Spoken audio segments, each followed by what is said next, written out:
Welcome to Walkabout the Galaxy, the MEGACON astronomy podcast, where the science is universal, the opinions are personal, and the hosts are available for celebrity autographs and photos after the show. I am Josh Caldwell. I'm Addie Dove. Oh, I didn't know I was supposed to. I'm Brendan Byrne.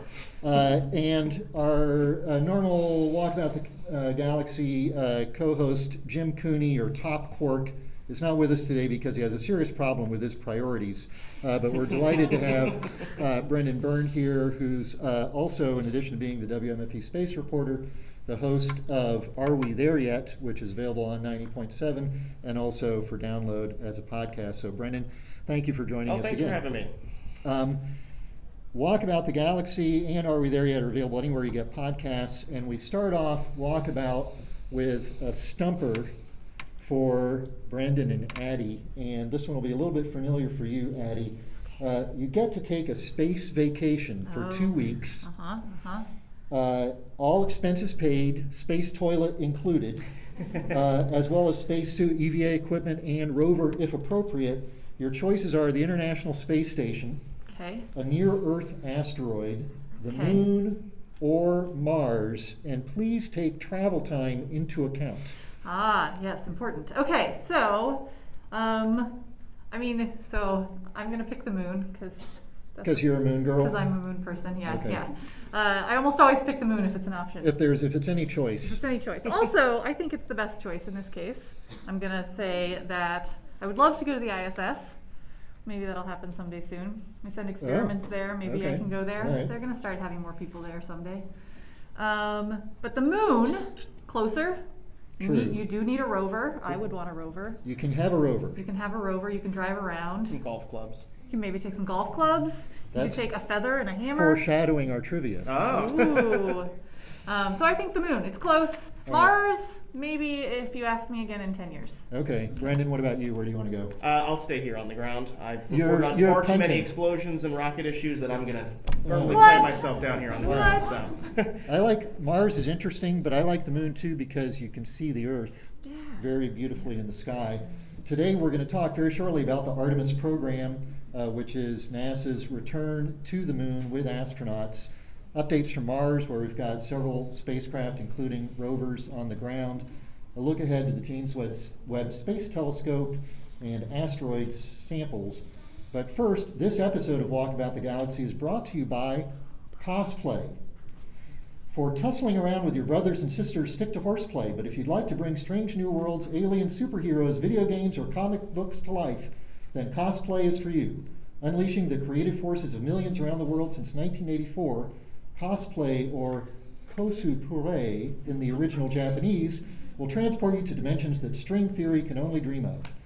Cosplay. Sometimes you feel like a nut, sometimes you don't. So there's always a tagline at the end. This one is either Mounds or Almond Joy or both. That's right. I think it's both. Okay. Yeah. Anyway, Excellent. thank you for Thanks, sponsoring Cosplay. us. It's appropriate they sponsor us here. Yeah. Let's talk about the Artemis program, Brendan. Here's a picture of stacking of SLS-1. Which stands for Space Launch System, and Artemis is a very simple program to get humans back to the surface of Mars. It consists of 3 launches of 212 foot. Yes, at least 3 launches of 212 foot rockets that have never been launched before to the Moon and back. In the middle of that, they're going to put a space station in the proximity of the Moon, and it costs the American taxpayer dollars about $186 billion by the time we put humans on the surface of the Moon. So Seriously? you can tell I'm a little cynical here about this program. But the Artemis program is NASA's next moon shot. And work is happening here at the Kennedy Space Center, just down the street, where I parked. Right. And I think they had rovers. Yes. And the first launch is slated for the end of this year, if you ask NASA, probably early next year. It'll be an uncrewed mission around the Moon and back. Yep. The next mission, Artemis 2, will be, I'm going too quick, huh? No, that's fine. Here's the Artemis 1 flight profile, so probably not going to happen this year. No, probably but not. they are, this is it's only August. We have some time. This is the rocket. So it exists. It's a massive rocket. And it's been stacked, the central core stage has been stacked to the SRBs inside the VAB. Here, It's really exciting to see such a big rocket in the VAB again. Again, yeah. Yeah, I mean, the last time there was a giant rocket like that was Saturn V. Saturn V. The last time we went back to the moon. Yeah, So, Right. so Artemis 1 will take an uncrewed capsule called Orion around the moon and back. This is to prove that the hardware works and won't kill anybody when we put humans on the next one, which is Artemis 2, which is this kind of free trajectory similar to what the Apollo astronauts did, and then come back. And then Artemis 3, the Orion capsule will actually meet up with the Lunar Gateway, which is a tiny space station that's going to be placed in a near rectilinear halo orbit Yeah, around the moon. Show off. Everyone knows what that is. So.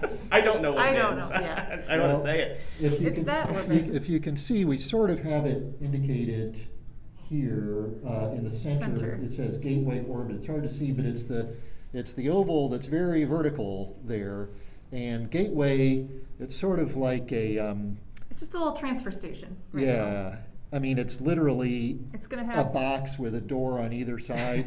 and some power You and know. propulsion. That's right. Yeah. But it's a pretty minimal sort of thing. And it's not meant to be like a space station for humans to live in for an extended period of time. It's for them to transfer from the Orion space capsule to a human landing system that will take them down to the surface of the moon and then back up. And part of the reason they have Gateway is so that they can design multiple types of vehicles that will go up and then multiple types of vehicles that will go down to the moon. Mhm. And they'll have this sort of interim step, so different, it's like different docking ports so that you can have that common docking port, but different architectures can all work together in Yes. theory. Right. And all of this is supposed to happen before 2024. So Right. Well, And there we that's go. not going to happen. Asterisk. Right. That's definitely not going to happen. I mean, I'm saying, We'll take who questions thinks at the end. who thinks that's going to happen, right? That it's going to come by 2024. But NASA does. I don't think so. I don't think they. I mean, I think they've recently said. Well, NASA still That's- has said that they still haven't changed their official wording. Yeah, they're still looking at 2024, but are open to Okay. a flexible schedule should things slip, which things will Yeah. slip. So One of the cool things about the Artemis missions too is that they are, it is generally a human program, but they are going to have small CubeSats as ride-alongs even on Artemis 1, so they'll have a couple of little CubeSats, little tiny spacecraft that get deployed when they get near the moon that will do some lunar studies and some deep space studies. Mhm. They're going to have some landing systems involved too, so they're getting really interesting science also while they're Right. doing some of these And since you're the moon person, Addie, it's not going to the equatorial region of the moon like the Apollo program is. It's Right. going somewhere different. Where's it going? Yeah, so the current Artemis program has us going to the lunar South Pole region. One of the big motivations for this is that, well, we haven't been there, which is a good motivation in itself. The moon is pretty big and we haven't explored most of it. But mostly it's because there's really interesting areas on the moon in the South Pole regions where we think there are more resources that are available for a more long duration stay on the moon. So things like water ice that are buried in the rocks and other interesting places where you can have sunlight sort of perpetually on the tops of some mountain ridges. yeah, So it's got a really good potential for a long-term base in that location, it's those this locations. sort of ironic fact that in the South Pole you can have places that are in permanent darkness, which makes it cold, which is great for trapping water. Water molecules don't evaporate if they end up there for whatever reason, whether comets impact the surface or something like that. So it can be a resource for water, and water is hydrogen and oxygen, which is awesome because we can breathe oxygen and we can drink water. And if you split it, you've got rocket fuel and the thing to burn it. So it's an all-in-one kind of tremendous resource. Yep. But also, as you said, right next to the place where it's dark and cold all the time, there are these mountain ridges, the rims of craters that are in sunlight all the time. Yep. You can put solar panels there, and you have continuous electricity. So yeah, It's a good place to go. Yeah. it's a very interesting place to Yeah. go. Yeah, Cool. yeah. And we're Um, going to send some uncrewed, just little rovers and landers before we send the humans there too. Yes, and there was some. So the Chinese rover, one of the U2 rovers, is sort of, kind of. It's in the South Polar region, but it's actually on the far side, so Right. communications are more difficult and things like that. We'll be Yeah. on the near side, so you have direct line of sight communications with Earth almost Right. all the time. Right. All the time. You mentioned, both of you, how we get down to the surface. And so the gateway hasn't been built, right? Correct me if I'm wrong. Not yet. There are some contracts that have been awarded for the propulsion unit, I believe, and then for, I think, the habitat unit. Yep. So those contracts have been awarded. Right. Yep. It was cool. Gateway, the program itself is being run out of Kennedy Space Center, so a lot of this hardware is going to be leaving from Florida. Which is But pretty cool. gateway is going to be like the size of this stage in Yeah, it's terms of not the big. indoor part. Yeah. It's not a place where you're hanging out or Right. anything like that. And then, so the Orion capsule docks to gateway, and then on the other side, at the other door, there's a vehicle that takes you down to the surface of the moon. Mhm. NASA had a competition, or solicited proposals, and recently announced that they were awarding the lander contract to SpaceX. That's right, Yes. SpaceX's Starship, which, if anybody follows space, you've probably been following Starship development, and it's a really cool looking spacecraft that they're building out in Texas right now. And that was awarded the contract to be the first lander of the Artemis program. So the plan is to launch this sucker up into space and get it to the moon, put it on, attach it to the gateway, and then that will take the next NASA astronauts down to the lunar surface. Yep. Except somebody else, if you're following space, that you know about, was not happy about that. No. Two other selection. companies. The other two companies involved are Right. both us part of. Are both. Yeah, Yeah. unhappy. So Blue Origin and a company called Dynetics are both also had proposals in to build this landing system, and they're currently disputing the choice of selections. They have some issues with legally how it was done, but a recent report from I think the GAO or somebody else just came out and said, nah, it was probably fine. Yeah. Yeah. And the problem was NASA didn't get enough funding to have two companies. The plan is to always have two companies moving forward. If you look at any other NASA commercial private partnership since commercial cargo, they've had redundant partners. Yeah, And part of that's the that case. is it drives competition. It drives them to build their things and And build if- them faster and hopefully less Right. expensive. And if so- something breaks, you have have another backup. partner. So And with that's the commercial case crew- like with getting astronauts up to the space station right Right. now. They awarded to SpaceX and And Boeing. Boeing. Mhm. Mm-hmm. And Boeing's vehicle is still not yet Having trouble. Mhm. carried people. Supposed to Yeah. launch a week ago, Yeah. and now they've delayed it potentially Until months. after Lucy. Yeah. Until at least after Okay. Lucy now. which The is Lucy on- mission is an asteroid mission which is launching in October. Yep. October 16th is Yeah. when the window opens. Right. Yeah. Yeah. So they right now SpaceX is the one that got it. So You this slide is a pitch from Blue Origin, Jeff Bezos's of Amazon's fame and fortune. I don't think this is the most updated one. Website. There's a new one. Is there even newer than this? I Yeah. just downloaded this a couple days ago. Yeah, there was one yesterday. Where it was sort of like saying, "Hey, you should give us." And I think he said he was going to like throw in $2 billion Something like that. to bring the cost down. As one does. Yeah, it's like that's what I'm gonna do when I go down to the dealer's floor after this talk. I'm gonna I'll be interested in buying something, and then it's like, well, what if I throw $2 billion in? Well, okay, then maybe I get something. We'll Yeah. do it. Yeah. So do you think there's any legs to that dispute? I think there.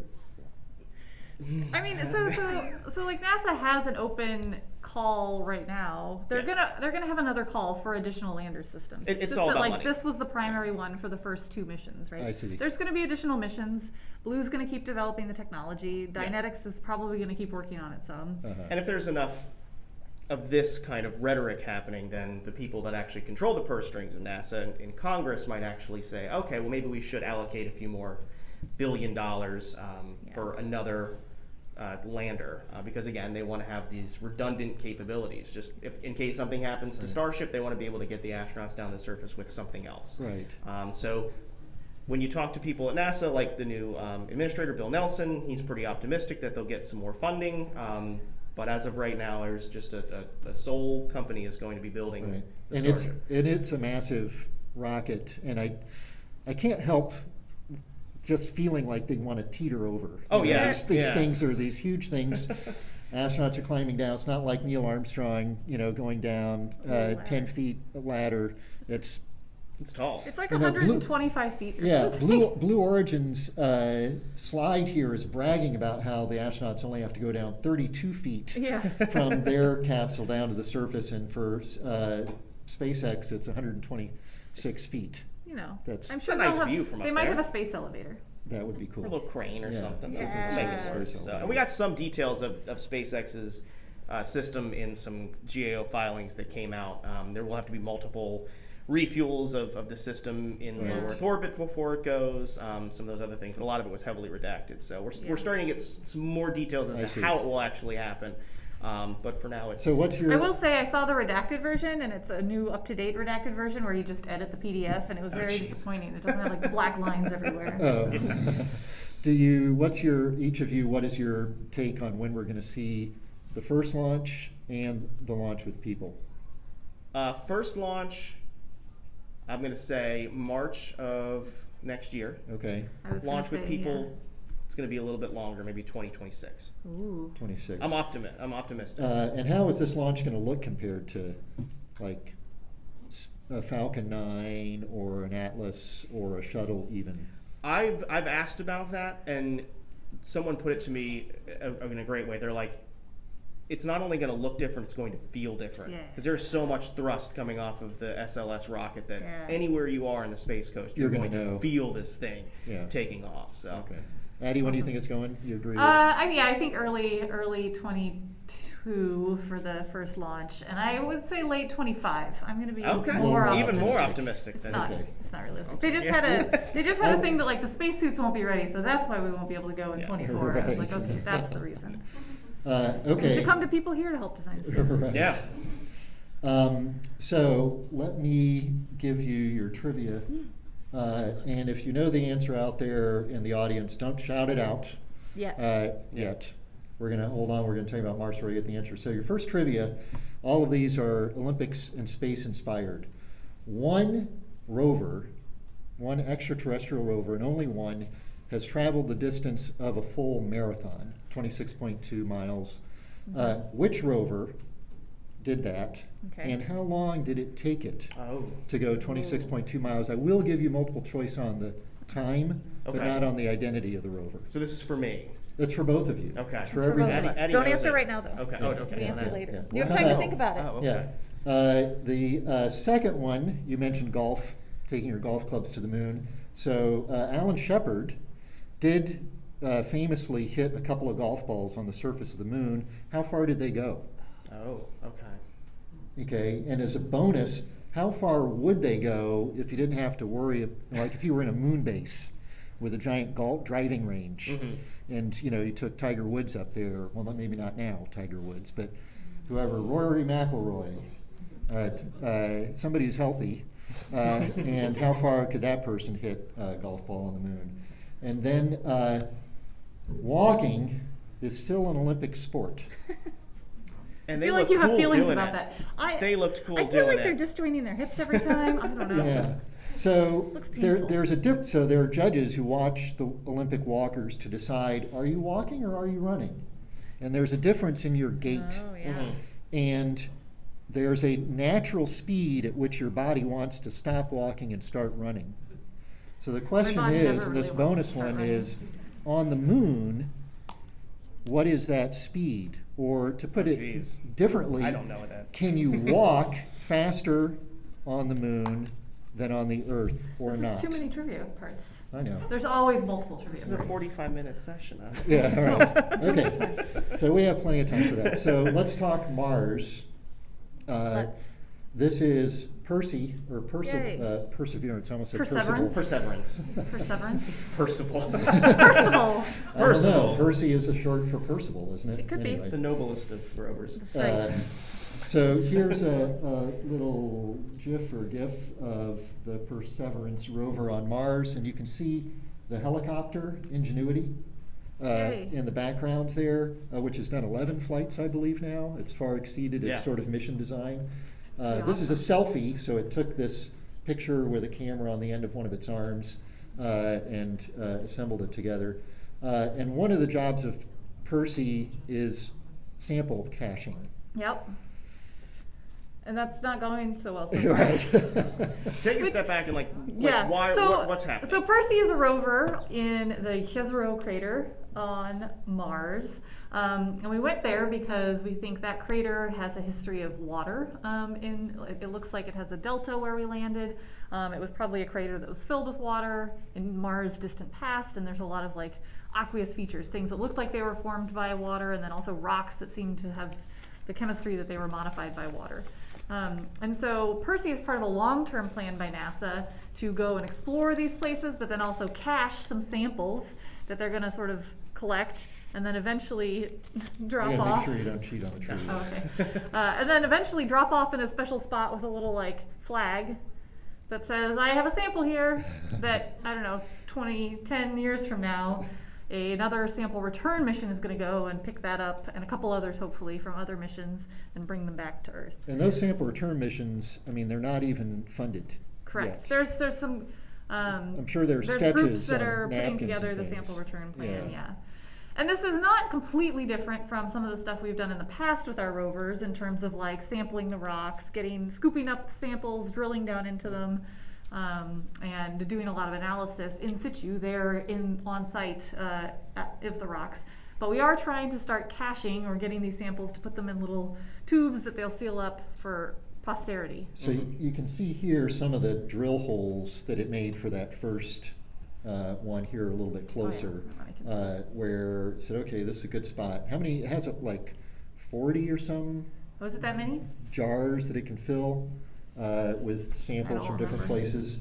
And then this is the drill bit Ooh. mechanism after it had done it and it's empty. Yeah, this Oh. will be the first time we get our hands on Mars dust, right? Except the solar system kindly provides us some for free. Occasionally. There are meteorites that are known to be Mars rocks. Okay.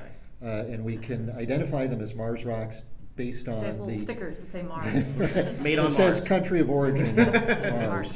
Mars, because the isotopic abundance in trapped gas bubbles in those meteorites match the abundances on Mars. But this will be the first time we're getting samples from Yes. Mars via something that's not trying to kill us. Correct. Right. You don't need to worry about those Mars meteorites. They're not trying to kill you, Brendan. The universe is a very scary place for It's a Brendan. very scary That's place, why he's yeah. staying placed here on Earth instead of going on his vacation to the moon. Yeah. But more importantly than that, it's the first time we would get a sample where we know precisely where it came from Yeah. on Mars. So these meteorites are great, but you're just like, that came from Mars. Mhm. Don't know exactly when and don't have any idea where. And why are you planetary scientists so excited to get your hands on physical samples from Oh the man, surface? you know us, Brendan. We like dirt. So we do a lot of things with lunar simulants and Martian simulants Annie and I and play around with dirt a lot, asteroid as it turns out. simulants. Just a lot of dirt in Yeah, the lab. yeah.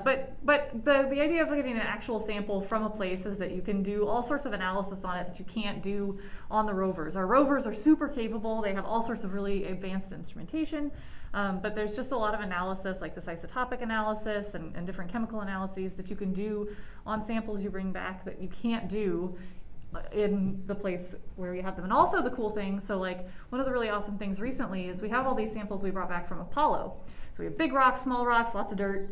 And there was a lot of the samples we sort of kept in storage for a long time in sealed tubes, so they hadn't been opened since the Apollo days. And just recently, they started reopening some of those tubes for new analyses and new collections because turns out we have advanced technology since the 70s. Since the 70s. And we have better analysis techniques. It's and like, things I like kind of that. feel good about people because it's like that marshmallow test they do with little kids. Mhm. Here's a marshmallow, you want and it if you now? don't eat it for 5 minutes, I'll give you a second marshmallow. And we kind of passed that test where here's some moon rocks, You and don't- if you just leave them alone for 50 years, you're going to have a lot better instruments to take a look at them. Yeah. I find it crazy, like the people that are working on those moon rocks weren't alive when they were collected. Right. Isn't that wild? Yeah. Yeah. Yeah, but so people that aren't alive right now can look at There we Mars go, yeah. rocks in the future when we bring them back. Assuming this sampling mechanism works going forward, Yes. they believe that they understand it having to do with some oddities of the sandy It's nature kinda of this rock. It's kind of like the mole. It is very much It like the turns mole. out, well, we sort of understand Mars and we've driven around it a lot. And we've been in certain regions. When we go to new regions, they're tricky. And Yeah. their dirt is different and their rocks are different. And they've been playing tricks on our analysis. You mentioned the mole, The mole, which on the Mars Insight lander, which is another one of the spacecraft that's operational on Mars at the moment. Yeah, so this was on the InSight lander. Is mostly a seismometer to look for Mars quakes, but it had this little mole that was supposed to drill down in to the surface and go down like, I don't know, 15 feet. 15 feet and then look at heat from the subsurface and look at some other things. And it made it about 15 millimeters. It's a centimeter, I so think. maybe. Maybe Yeah. 15 centimeters. It's Yeah, long. It's that's about far. its own length. Yeah. They had tested it in a ton of different simulants and soils here on Earth. They had tested it in all sorts of different conditions. But it turns out the conditions there were just different. Different enough. Yeah. Different enough that it couldn't ever get traction and sort of hammer itself down into Yeah. Mars. Mars said no. Yep. It said rejected. It said no. Yeah. No mole for you. Yeah. There's a Chinese rover roving on the surface of Mars at the moment that arrived this year. Mars mission opportunities occur every 22-ish months, I believe, which is just based on the relative positions of Earth and Mars in their orbits, so that you can get a spacecraft there without spending a crazy amount of fuel. Yeah. And so they sort of go about every 2 years. So this spring we had 3 missions Yep. arrive. U.S., China, and the United UAE. Arab Emirates, United right? Arab Emirates. Right. The Hope Which mission. they're a orbiter. They're an orbiter. Right. China has an orbiter and a lander rover. We have Right, and there are a a number of lander, other. but we have a bunch of orbiters still in orbit. Right, a number of other orbiters as well as other rovers Yeah. on the surface as well. But I think they have an idea now for the sample caching, and maybe they'll just try a different rock. They will definitely try a different rock, So, and hopefully it'll work. yeah. Yeah. Well, speaking of rovers, Yes. then let's take a look. I'm Ooh. carefully concealing the trivia answer from Addie And here. from all of you. So, which rover do you think of all the extraterrestrial rovers there have been has traveled, the one and only one to have traveled a marathon distance? Is it Curiosity? I think it is either Spirit or Opportunity, and I think it's Opportunity. Addie is correct. All right. It's I figured Opportunity. Addie would be correct. Curiosity. You all had that? You knew that? Yeah? A couple Nice. other people? No. Uh, Now you do though. Yes, The Oppie rover went for a long time. it did. So how long did it take to travel that distance? And here are your choices: It would not 72 have won days, in the Olympics. 11 months, 4 days, 4 years, 9 months, 11 years, 2 months, or 13 years and 8 months. What do you think? I say Brandon? 11 years. I'm going to say 13 years. And 8 Brandon months. has this one. It took 11 years and 2 months for it to go that 26 That's probably miles. how long it would take me to do a Yeah, marathon. me too. Me too. I'm still working on it. Yeah. That's how long it'll Well, take me to but get you to my could do car. it in a day. I was going to try to figure out how many miles per gallon those rovers got. Well, they run on nuclear fuel, right? But there's a mile per gallon efficiency, so it's Okay. how much energy, a gallon of gas has a certain amount of energy. Okay. How much energy did it take to drive, but I didn't. So much no, plutonium You per didn't. mile, I right? didn't figure it out. Yeah, those rovers do not drive fast. Curiosity drives faster, Mhm. and Percy drives faster. Right. But it's still very slow. And Curiosity, Brendan, is still It's not even race walking. roving, so it it may might. eventually. It might. It Okay. may eventually. So I'm not pass. wrong yet, Josh. I'm not wrong yet. Well, you're wrong I'm for wrong the now. moment. I might not. You are wrong yet, but you may Pin it. transition. I guess I to could a- be Pin it right for future. soon. to a non-wrong state at some point in the future. The Olympic sport of golf was played on the moon by Alan Shepard at the end of the Apollo 14 EVAs. Apparently, he had to, he took just the head of a golf club and strapped it to one of their rods that they were using for sample collection or something like that. So he didn't take a whole golf club, just the head of a 6-iron. To I the was gonna moon, ask you, yeah. and to get permission to take it up, he had to tell the flight director, he had to promise him, I'm only going to do it if the whole mission is gone, totally fine, and I'll do it as the last thing before we get in the ship to come home, so we're not like goofing around Yeah. when there's serious stuff going on. Yeah, those astronauts cannot goof around. Not when there's serious stuff going on. There's always serious stuff. So he took 2 swipes he hit 2 golf balls apparently. I guess he brought 2 golf balls with him. Okay. He hit them both. How far did they go? Oh, Any 80 guesses? yards. 80 yards? 80 yards? 300 feet. 300 feet. That's like 100 yards. 200 yards. 200 yards. 500 yards. Addie, what do you think? 7. It's still orbiting to this day. Addie wins. The first one went only 22 meters, about 24 yards, and the second one 37 meters, about 40 Why was he so bad at yards. golf? Because Too much How much I fun, can 'cause hit, his how far I suit- can his hit. suit- he's got this Got that big, big suit on. ridiculous, bulky suit, and he can barely bend anything, so you just. So is that why the new spacesuits are taking so long? Because they're trying to make them so you can play golf? Yes. That's right. Ah. You said Yeah. there's some ridiculous number of companies working on the. I made that up. 27. Oh, you bet you made that up. But it is something like Yeah, it's 27. 27. Okay, Yeah. 27. all right. 27 companies are making the new $1 billion. spacesuits. Yeah. Yeah, But I mean, it's all people. they're bespoke, though. Resources. Yeah, are they getting them on Savile Row, perhaps? So the question then is, didn't go as far as we all would have thought, and much less than I would have thought also, because it couldn't hit the golf ball very fast, because it's bulky and everything. Okay. So if you could Just take go a for it. golfer, no spacesuit, just your normal golf clothes, Yes. in a moon base, Uh huh. and whack it, how far would it go? What kind of iron are we using here? A driver. A driver. 500 yards. Yeah, I don't know golf.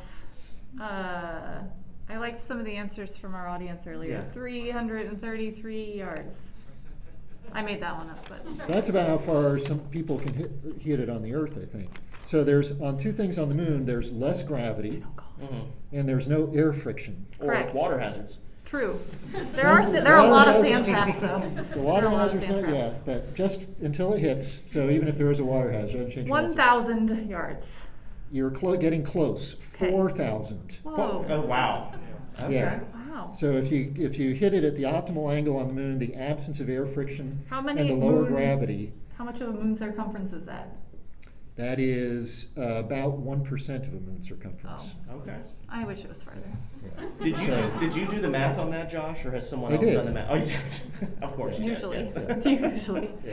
Yeah. You should check it then. Yeah. That's It's right, fine. yes.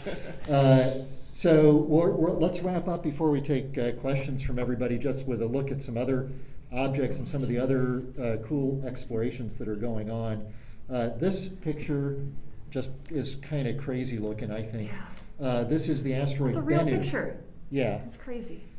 It's insane. I love it so this much. mission. I know. This Yeah. mission is so So what is this mission? This mission, it launched from here, I think, 2016, and it went to this asteroid named Bennu, and it's collected a sample. It's actually touched the surface of this asteroid. That's turned out to be far more interesting than anybody thought before going.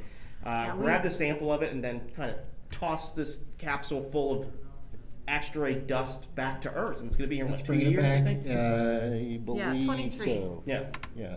It's insane. Less than 2 It's years. so This is the cool. OSIRIS-REx mission. There was a similar mission from the Japanese called the Hayabusa 2, and it actually has returned its sample already, so people are starting to analyze those to an asteroid that was a little bit different, but also just like spectacular and ridiculous and amazing photos and videos. So on an asteroid like this is a small object. It's less than a mile across. If you were standing, and I put standing in air quotes because the gravity is so weak, you would have a very, very difficult time not drifting off.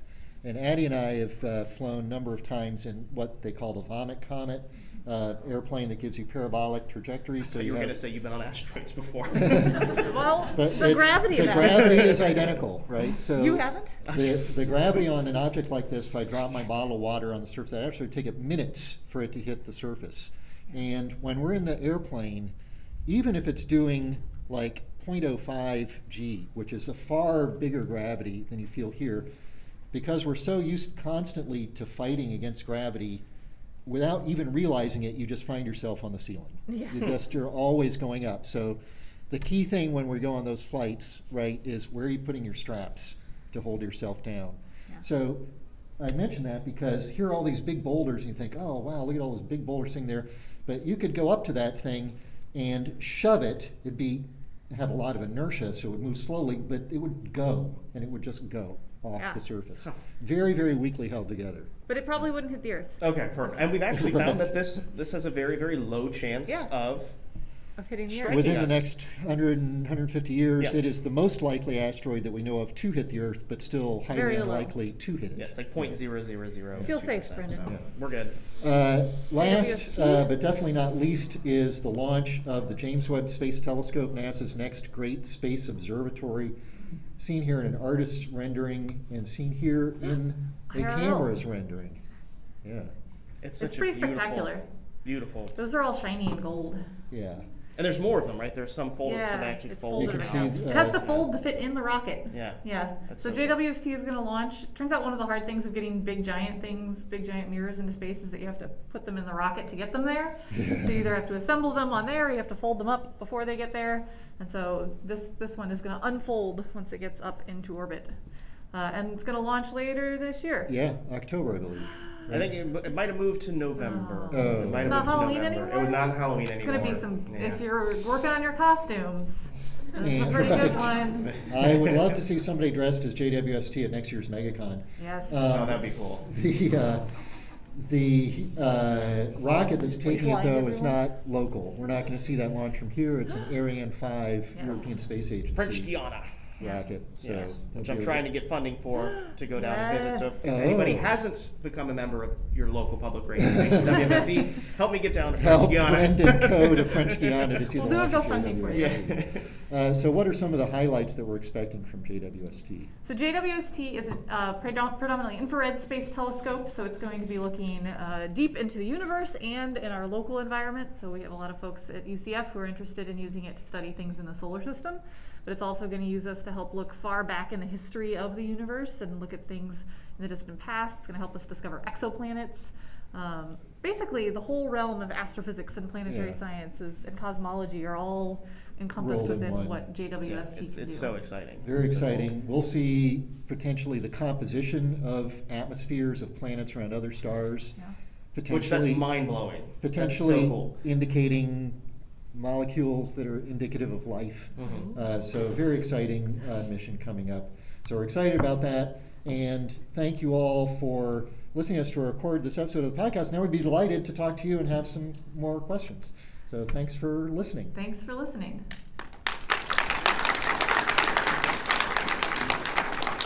Whoops, there was a woman who had questions, but she already left, so, but, Go ahead.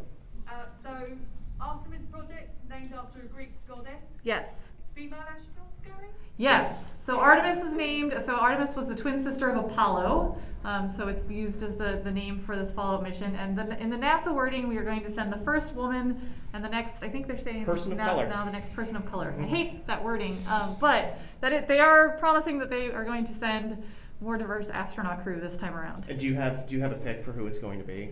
I think it's going to be Christina Koch. I think she's yeah, going. there's a couple of folks I think that are pretty high on the Mhm. list. Okay. Yeah. Yeah. Kayla Byrne is one of them. She's a part. They've already picked the astronauts that are training for these missions. Yeah. And half of them are women. There's one some of them who is, have flown before and some who Yes. would be first time, So so I Kayla suspect it's going to Byrne be is somebody who's flown one before. who's on the list, and she's actually going to be launching to the International Space Station on her first flight this fall on a SpaceX Yeah. Falcon 9. So she might be one to watch. I think Yep. she might be one that's going there. Ooh, She was one of the Brendan's first pick. female submarine commanders, Oh, yeah. nuclear submarine commanders. Cool. Thanks. Good Great question. Who else? What else? Other questions? Holler out. Yeah. What exactly made the Bennu comet or asteroid more interesting than others for you? So the question is, what made Bennu a more interesting asteroid than others? Like, why did we send a mission there? Go ahead. Well, it's first we can get there. That's not interesting, but that's one of the things that goes helps. into A the very important mission. whether or not we could get there, within the constraints of mission design and bring a sample back. I didn't have a picture of the overall asteroid, but it's shaped like a top, sort of diamond shaped in cross section, and that turns out to be a sort of natural shape for these little tiny objects based on their spin. And before we got there, we thought it was going to be very sort of sandy surface, and as you saw in this picture, it's a very bouldery surface, which made the sample retrieval a very challenging thing, because it's like the whole spacecraft with its big floppy solar panels coming down to the surface. Yeah. And it But- turns out that these rocks are probably super crunchy, and that's why they thought it would be sort of more sandy. Yeah, and one of the reasons Brendan mentioned that it was selected in the first place is that it's one of these, it's a potentially hazardous object, so it's one that is on an orbit that could eventually cross with Earth's orbit, so that's why it's one of interest. And also it's a type of asteroid that seems to be a carbonaceous asteroid, and so it might have lots of materials that are interest for future use. And so it had a lot of these sort of qualifying factors. And aren't like astrobiologists really excited to see if there's like prebiotic material Yeah. on there to see if that's Yeah. what jump-started So, life. yeah, because carbonaceous things mean there's carbon there, and if you have carbon, you could have things like amino acids. And we see a lot of interesting complex carbon structures just in space. And so there's a lot of potential for them to be on things like asteroids and especially comets, but some asteroids as well. One of the big questions in planetary science is, where did the Earth get its water? Did it sort of form with the planet, or was it delivered afterwards? And we're finding that a lot of these asteroids sort of have a lot of water hidden in them. So Tucked away. understanding its composition is another part of it. Sir, did you have? Purple shirt. Oh, the gray shirt was first. Oh, okay. How does NASA feel about space tours and it's becoming like the big thing on TV about Amazon? Like Blue and Virgin? Sending people to Mars or Moon. Yeah. For, you know, Yeah. So the question is, how does NASA feel about space tourism? So companies like Blue Origin and Virgin Galactic have recently made some news sending folks to suborbit. Right. I guess I can't answer for NASA, except that they do promote these programs. They work closely with both Blue and Virgin to do science payloads, and they have been working with them to do contracts to be able to fly researchers on their flights. So they support them in that it's good for the industry if these companies are existing and doing these things. And this person, in fact, has a payload going on the next flight of Blue Origin's rocket herself.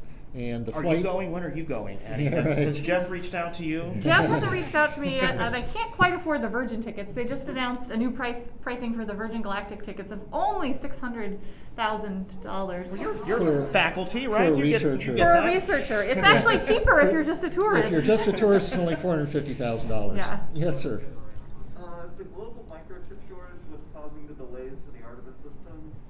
Oh, And okay. a semi-related question, Is that a is there question? any missions that you know of that are looking to survey rare earth metals in space? Oh, interesting. Okay, so the first question was global microchip shortage. How's that affecting Artemis? I haven't heard anything on it. It's Artemis is basically funding. Congress is the problem Yeah. there. Yeah. But I mean, because a lot of the hardware that they get for these things are, it's procured early in the program. So you have all the material and you make sure you have the materials before you start building the rockets. So you're not Yeah. kind of flying by the seat of your pants when you build these things, which is why there's really old technology in some of these things, because when they procured the contracts is when they started building it. Yeah. So, but that might be something might to think be. about for future missions, Yeah, for sure. yeah. But yeah, Congress seems to be the issue. Congress Yeah. and Boeing seem to be the issue with SLS. One of the big so. problems with a lot of the human systems, and even some of the other space missions, is that they're long duration things, right? And Congress tends to have short duration vision and wants to see things in the time that they're in office, kind of thing, right? So it's often a big issue with funding in terms of long-term planning. As far as rare minerals and elements, there are a number of companies that are interested in mining asteroids. So can you get there? Can you extract material from them in a way that makes economic sense? Yeah. And I don't know if you can do it in a way that makes economic sense, That's tough but to fill. there is a lot of stuff out there. You have to, I think that a big part of it is having enough of a space infrastructure where there's refueling stations in space, and part of what you might mine from asteroids is oxygen, Yeah. to have oxygen tanks. So you have things like a gateway out in the asteroid belt that your ship can go and restock its supply of oxygen and things like that. Yeah. I think we're a ways away from seeing people making a profit from Yeah, asteroids. there is a mission called Psyche that's going to the asteroid Psyche. Really should have worked on that naming. Right. But Psyche is thought to be a metallic asteroid, so it's not exactly what you're asking, but it is going to have some metallic elements that we might It's a be heavy able metal to look asteroid. at. It is heavy metal. Yeah. They have some really cool art because they're working with some art programs for that. There was a woman. Yes, This might be the last question, but we can stick around for a little bit and answer some more after. we got The time. increasing privatization of space exploration is low orbit debris a concern, and is there any contingencies thought of any way to remove some of that long term? Yeah, so the question is, with increased privatization and just with increased space travel in general, there's a lot of debris now in Earth orbit. There's debris both in terms of actual functioning things and broken bits of things. And are there concerns about that, and are there plans to address it? And yes and yes. I guess. So I would say the one thing is that space is still very big, and there's still a lot of room between most things. But as we launch more CubeSats, as we launch more satellites, and as more companies who maybe have less restrictions and regulations are launching things, that it's starting to become more of an issue. But there are companies and there are sort of challenges out there to develop ways to capture some of the space junk, to go up and be able to refuel a satellite that maybe just could keep going if it had more fuel, and things like that. Yeah, and a lot of times the FAA is looking into this. There's a lot of agencies that want to kind of have some global, tracking of this stuff. There's the cool thing is those little satellites that are going up there to kind of service these dead satellites, so they can either bring them back and they blow up in the atmosphere on their way down, or send them up to a higher graveyard orbit, which I didn't know about that until recently, that when a satellite, before it dies, they move it up to a really high orbit so that it doesn't interact with anything. They either it's a graveyard deorbit orbit, it so it burns up in the atmosphere. Do you have to hold your breath when you're passing by the graveyard orbit? Yes. Did you ever do that? So, but I mean, the number of satellites It'll be a long is time. really growing at a very rapid pace. The Starlink program just by itself, which is SpaceX's orbiting internet service provider, they're at close to 2,000 satellites now. But they're small. They're not that small. They're like the size of this table. That's in That's the a grand pretty scheme of small things, satellite. pretty small. And they It's bigger than my satellite. they're getting close to the point where half of all the satellites in orbit is a Starlink I satellite. think they will hit that So it's threshold like very soon. they're pretty soon that will be the majority of satellites. And they're not the only company. And they're not the Yeah. only Yeah, they're company not the only doing company that. that's doing So, and they're in low Earth orbit. Those Yeah. things are down in close, where there's space is big the farther out you get. Yeah. In close, not so much. And one of the other things you have to consider is if you're launching, if you're trying to go to that orbit or higher, you have to consider like launch times and stuff like that too. Yeah, so it's definitely a concern, but it is something people and companies are looking into. We might Yes. have to stop for the There- room. The next thing's not till 1:30, Do you think that 2:30 or something. post Artemis, like moving forward, if there's going to be this sort of symbiotic relationship with moon missions, the way that we're having with the recent tourism orbit, do you think that's going to be a continuing relationship with those sorts of missions, or do you think it's mostly stuff that's just going to pass? That's the plan.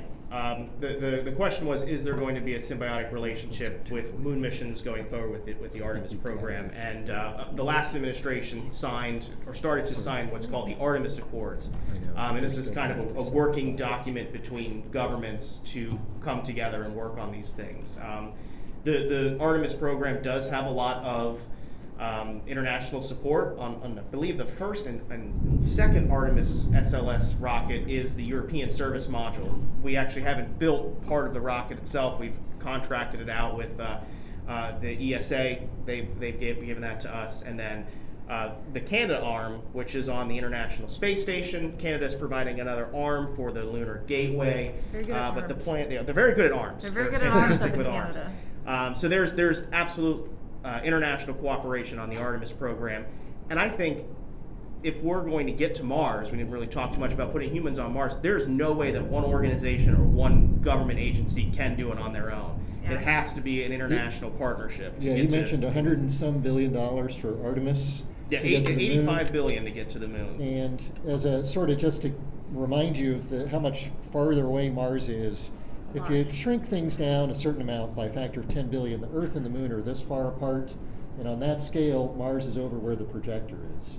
So it's a whole different ballgame to go to Mars compared to going to the moon. Yeah, and I mean, in general, NASA has been moving toward more of a commercial contracting system where there's people competing and lots of different players that can help participate in this, and I think that's good.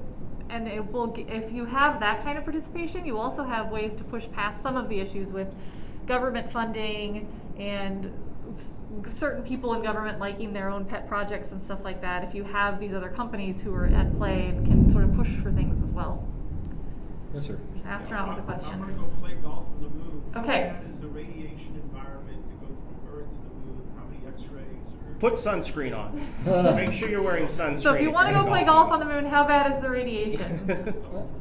It depends really on what the sun is up to. So if the sun is cooperating, it's not that bad. But Can you schedule that? right. If you schedule So- that every 22 years? So space weather is this whole thing of studying the solar activity, which occasionally the sun, burps or vomits a whole bunch of energetic charged particles out into the solar system, and sometimes those are directional and they're sort of headed towards the Earth. Sometimes they aren't. You have a little bit of advance warning, sort of day or two kind of Sometimes. advance warning. At least 8 minutes. And so, right. And so it light depends, joke, but joke. no radiation harm has come to astronauts from that kind of trip. But if you're at the wrong time, it could be. So you need to have a safe haven. So if you're going to the moon, you want to have a sort of storm shelter to go into, either on your spaceship or on the surface of the moon, that if you get the alerts like, hey, the sun, there's a massive solar flare, something like that, you get in your storm shelter, you'd be okay. And a lot of times, actually, the moon is still within sort of the protective bubble of the Earth. It does pass through the magnetosphere, but most of the time it's out of it. Most of the time it's out of it. Yeah. But going to places like Mars, you're traveling there and then you're on the surface. It's much more radiation intense. Yeah, it's a bigger problem. Just play It's a like bigger problem. the front 9 just to be safe, Yeah. Yes. There's been a lot of talk about multiple refueling requirements to get to the moon now. I mean, Apollo went multiple times on a single tank of gas. Did we forget how to do that? Why? So the question is about refueling and the needs to refuel if you're sending things to the lunar surface. I don't know the answer to that specifically, but I read something recently about why can't we just use the old spacesuits, right? Why are we spending $1 billion to develop new spacesuits and they're going to be late to go to the moon? Well, it's because the spacesuits that we developed for the Apollo program were a one and done thing. They were meant to go out there, spend just a few hours on the surface, and then come back. Now we're looking at more exploration of the lunar surface. So the spacesuits, they have to be able to fit multiple people and last for hundreds of hours on the surface. So it Only takes one person at one time. Only one person at one time, yes. So the same thing is for As the far as hardware. we know. Yeah, and the same thing is for the hardware on the moon. It's not a one and done thing. There needs to be reusability. We want to bring a lot of cargo down there with us. We want to be able to set up these little science bases down there, because this is not a plant the flag and say we did it moment. This is a what can we learn from the lunar surface and have a permanent presence here. Yeah. So a lot of the hardware that NASA's developing, it has this really high bar because it needs to bring so much stuff down there, be reliable, make multiple trips to and from the surface. So they're bigger and they need more fuel. Taking more stuff. Yeah. Yep. Yeah, I mean, I think that there are some of the systems have architectures in place that don't require as much refueling, and most of the ones that are going just to Gateway, I don't think require refueling. Yeah, it's in that document, and Yeah. I think Elon was talking about it on Twitter about how it wouldn't be the 16 refuels as Blue Origin has alleged. It would be like 4 or something like that. But Yeah, it's I mostly mean- the oxidizer. But I it's think, is what they said. it's basically going bigger and better, but you're still constrained by the Earth's gravity and how big you can really make a chemical rocket. And so you can't just make a more giant rocket that can carry 10 times as much stuff up. At a certain point, it doesn't make sense to do that. You have to go to multiple launches. And that's just sort of a function of the strength of the Earth's gravity and the nature of stored chemical energy. If the Earth gravity was 10 or 20% more, we couldn't get off into space using chemical rocket engines at all. Yeah. So we're right on the hairy edge, which is why rockets are 95% fuel. There's only a little bit of payload you can take up each time. So if you want to go with a bigger, fancier thing, set up a moon base and stuff like that, you're just going to have to launch more rockets. Yeah, but getting off the moon is a lot easier. Once you get there, then you're great, because Yeah. the moon is tiny. It's got a small gravity, so it's a great staging ground. I mean, Yeah. that's the place to go. The space station is cool. Addie and I have had experiments go up there. It's awesome. It's going to be crashing before you get to go to it, I'm pretty sure, Addie. But it's not stable. It's not a place, right? It's just a drift up there. It's going to be deorbited at some point. But the moon, you can go, dump all your stuff, put all your cargo, put all your things there, park your car there. You'll still be there when you come back. Until it flies budget away. problem or whatever. You have time. You're watching Space 1999 again or something. So anyway, yeah, so it's the place to go, and but it'll take a lot of launches to get set up. But we'll get to do a lot of good science there. Thank you all so Okay. much. We should wrap up our stuff and make room for the next thing. But we're happy to take your questions individually up here if you like. Thank you.